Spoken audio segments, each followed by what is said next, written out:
Hello students, आज हम पढ़ेंगे photo electric effect. Photo word का मतलब है लाइट और इलेक्ट्रिक वर्ड है इलेक्ट्रॉन के साथ रिलेटेड। अब इसका मतलब क्या है कि यहाँ पर सपोज कर लो ये एक मेटल है। तो जब भी कोई एक लाइट, एक सफिशिएंट एनर्जी की लाइट यहाँ पर मेटल के सरफेस पे आकर हिट करती है या फॉल करती है, तो अब इस मेटल के अंदर बहुत सारे एटम्स होंगे, ठीक है। और उस एटम्स के अंदर क्या प्रेजेंट है? इलेक्ट्रॉन्स हैं।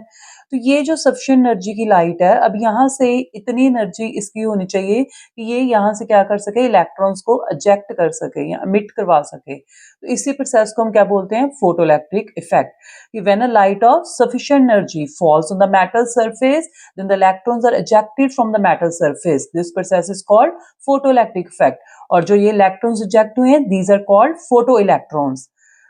अब इसके बाद देखो यहाँ पर कुछ कंडीशंस हैं कि जो ये हमारा मेटल है, हर एक मेटल की एक अपनी वर्क फंक्शन की वैल्यू होती है। वर्क फंक्शन का मतलब क्या है कि उसकी एक मिनिमम एनर्जी की वैल्यू होती है कि अगर जो हम लाइट इंसिडेंट कर रहे हैं उसकी एनर्जी इस मिनिमम एनर्जी के इक्वल होगी तभी आपके इलेक्ट्रॉन इजेक्ट हो सकते हैं। अगर हमारी इंसिडेंट लाइट की एनर्जी मेटल की जो वर्क फंक्शन यानी कि मिनिमम एनर्जी की वैल्यू से कम होगी, then electrons will not be ejected. तो वर्क फंक्शन क्या है? Minimum energy that is required to eject the electrons from the metal surface. और हर एक मेटल का एक अपना वर्क फंक्शन होता है, हर एक मेटल की एक यूनिक वैल्यू होगी वर्क फंक्शन की। और अगर मैं उसकी फॉर्मूला लिखूं वर्क फंक्शन, तो क्या आएगा? एनर्जी है, मिनिमम एनर्जी, ठीक है। तो एच, जो हमारा प्लैंक्स क्वांटम थ्योरी से एनर्जी का फॉर्मूला होता है, E is equal to h nu, तो वही हम लिखेंगे। वर्क फंक्शन का फॉर्मूला भी एच न्यू, और न्यू के साथ यहाँ पे मैंने नॉट का साइन लगा दिया। ये मुझे क्या हो गया? नोट क्या बन गया? Threshold frequency. तो थ्रेशोल्ड फ्रीक्वेंसी भी क्या होती है? एक मिनिमम फ्रीक्वेंसी की वैल्यू है, कम से कम फ्रीक्वेंसी जिससे इलेक्ट्रॉन इजेक्ट हो सके। अब यहाँ पर हम कुछ केसेस स्टडी करते हैं। सबसे पहले क्या है कि जो ये मेरी इंसिडेंट लाइट है, ये जो मैंने न्यू लिखा है, ये मैंने किसकी फ्रीक्वेंसी लिखी है? इंसिडेंट लाइट की, जो लाइट हम यहाँ पर मेटल के सरफेस पे फॉल करवा रहे हैं।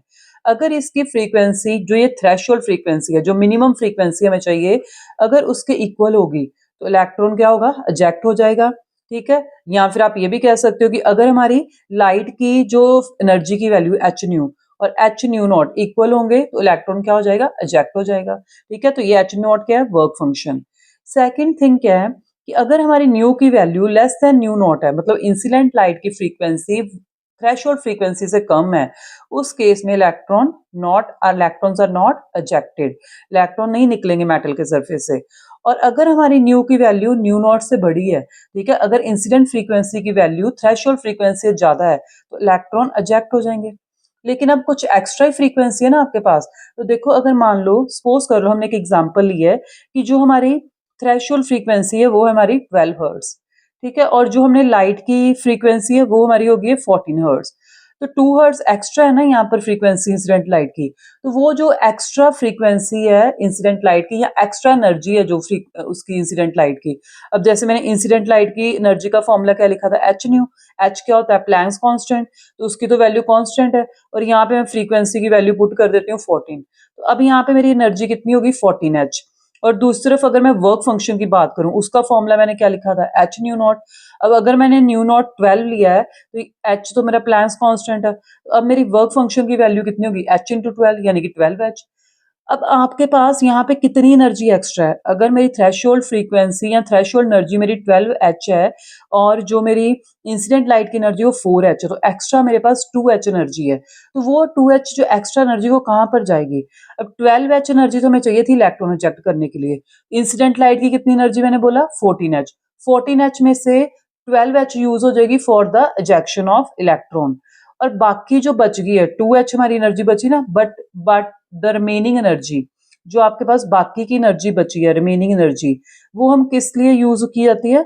Is converted to kinetic energy, या it is imparted to electron in the form of kinetic energy. तो इलेक्ट्रॉन की काइनेटिक एनर्जी में वो वाली एनर्जी जो आपकी चेंज हो जाएगी, जो भी एक्स्ट्रा एनर्जी है। तो यहाँ से फिर मैं क्या फॉर्मूला लिख सकती हूँ कि जो मेरी इंसिडेंट लाइट की फ्रीक्वेंसी वो किसके इक्वल है? जो जैसे मेरा यहाँ पे आंसर है 14 एच, तो वो किसके इक्वल था? 12 एच क्या था? Threshold frequency. प्लस क्या करूंगी? जो 2 एच बचा है, 12 एच प्लस 2 एच, 2 एच क्या था? Kinetic energy. तो मैं यहाँ पर वर्क फंक्शन और काइनेटिक एनर्जी को ऐड कर दूं, तब मेरे पास किस जो मेरी लाइट की इंसिडेंट एनर्जी है उसकी वैल्यू आ रही है। तो यही फॉर्मूला हम यूज करते हैं जब भी हमें कोई फोटो इलेक्ट्रिक इफेक्ट के साथ रिलेटेड न्यूमेरिकल आता है। तो h nu is equal to h nu naught plus kinetic energy का फॉर्मूला क्या होता है, हाफ एम वी स्क्वायर। तो ये एम हो जाएगा मास ऑफ इलेक्ट्रॉन और वी क्या आ जाएगी, वेलोसिटी ऑफ इलेक्ट्रॉन। अगर ये न्यू और न्यू नॉट इक्वल है, ठीक है, अगर हमारी थ्रेशोल्ड फ्रीक्वेंसी जो इलेक्ट्रॉन को जेक्ट करने के लिए चाहिए और जो हमने लाइट रे इंसिडेंट करवाई है उन दोनों की वैल्यू इक्वल है, ये दोनों एनर्जीज इक्वल हो जाएंगी। अगर मान लो ये मेरी 12 एच है, तो मेरी इंसिडेंट लाइट की एनर्जी फिर क्या होगी, 12 एच। अब कोई एक्स्ट्रा एनर्जी नहीं बची तो काइनेटिक एनर्जी भी नहीं हम पार्ट होगी, उस केस में काइनेटिक एनर्जी क्या आ जाएगी, जीरो। और तब हमारे पास एच न्यू और एच न्यू न्यू नॉट क्या हो जाएंगे, इक्वल। अब इससे हमने क्या देखा कि जो हमारी काइनेटिक एनर्जी है इलेक्ट्रॉन की, वो कब इंक्रीज होगी, तो काइनेटिक एनर्जी कब इंक्रीज होगी, जब आप इंसिडेंट लाइट की फ्रीक्वेंसी इंक्रीज करोगे।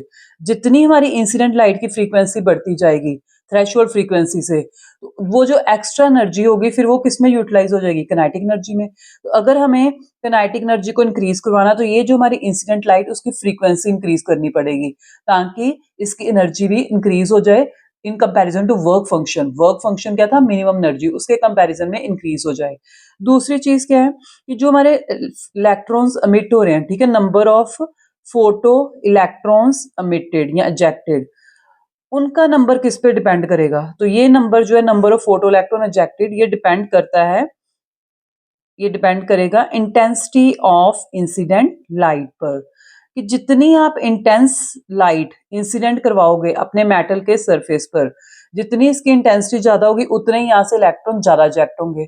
और जितनी इसकी फ्रीक्वेंसी या एनर्जी की वैल्यू ज्यादा होगी उतनी ही इलेक्ट्रॉन्स की काइनेटिक एनर्जी भी इंक्रीज होती जाएगी, क्योंकि वर्क फंक्शन से जब इस इंसिडेंट लाइट की एनर्जी ज्यादा होगी तो वो एक्स्ट्रा एनर्जी कहाँ पर यूटिलाइज हो जाएगी, इन as kinetic energy.